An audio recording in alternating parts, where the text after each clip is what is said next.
Kevin Milson is a man I've known for many years. He was a reader of the Fair Dinkum magazine while I was publishing that. And Kevin's written to me from Queensland. He's watching our services and he wanted to share his testimony. He tells of the 4th of March 1950. It was a Saturday. And every month the Baptist minister from Armidale would come and drive to their town some 50 miles away and stay the night and then preach the next day. And Kevin writes like this. He tells of how the preacher came that Saturday night, and he was going to go to play some tennis with Kevin's grandfather and invited Kevin to come along. And on the way he started talking to me, he says, and he asked, "Kevin, have you ever trusted in Jesus as your Saviour?" Well, I stammered a bit and said, "I always go to church and Sunday school and I haven't done anything really bad. What else do I need to do?" The preacher spoke quietly and said, "Let me share this happening with you. Many years ago, in the days of sailing, there was a ship out to sea. It was getting late in the day, and all had been going quite well, till the dreaded cry came out, 'Man overboard! Man overboard!' The practice then was to throw a lifebuoy out into the waters, attached to a rope to the drifting person. This was done, and the call went out, 'Grab hold! Grab hold! We'll pull you in.' As the lifebuoy drifted past the man, he would not reach out and take hold.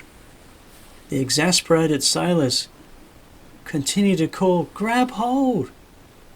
But to their dismay, the boy drifted on, and as night came on, the call came out, 'Save me! Save me!' But it was too late." The preacher paused, letting the story sink in. And then he said, "Kevin, what would you think of such a sailor?" I was all of 13 and considered for a moment. He must have been crazy. What was wrong with him? Kevin, that man thought that he could save himself. Too proud to accept the only help available. And Kevin, that's you. You see, God has sent his only Son to die on the cross of Calvary and is saying to you, trust in him. Believe that he died for you and that he is the only way to heaven and that he is the only way to be saved. Can't you see? You're the sailor. Jesus is God's lifebuoy and you must take hold of him and believe in him. We weren't far from our destination and the tennis match had already started when we arrived. I made no response. I think I was stunned, but that afternoon and that night I did a lot of thinking. "Kevin, that's you," rang in my ears all night. The next day was Sunday and the preacher came to the little church where we attended. And I don't remember much about the message, but because this pastor was a strong preacher and believed that Jesus would come again for those that believe in him, he preached much on that subject. I can still hear him saying, "Jesus is coming. Jesus is coming. Have you trusted in him?" The last hymn was sung, and as the service finished, I just had to go and talk to the man.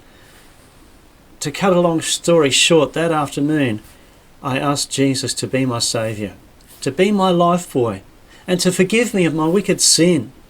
And approximately 4:30 that afternoon, I trusted Christ as my Saviour. 5th of March 1950. I didn't let that lifebuoy drift past. I took hold and trusted God's lifebuoy, Jesus. That is now 70 years ago. It's been a joy to serve him. I have failed him, but he has never left me. Dear friend, have you trusted my Saviour, or are you the proud sailor?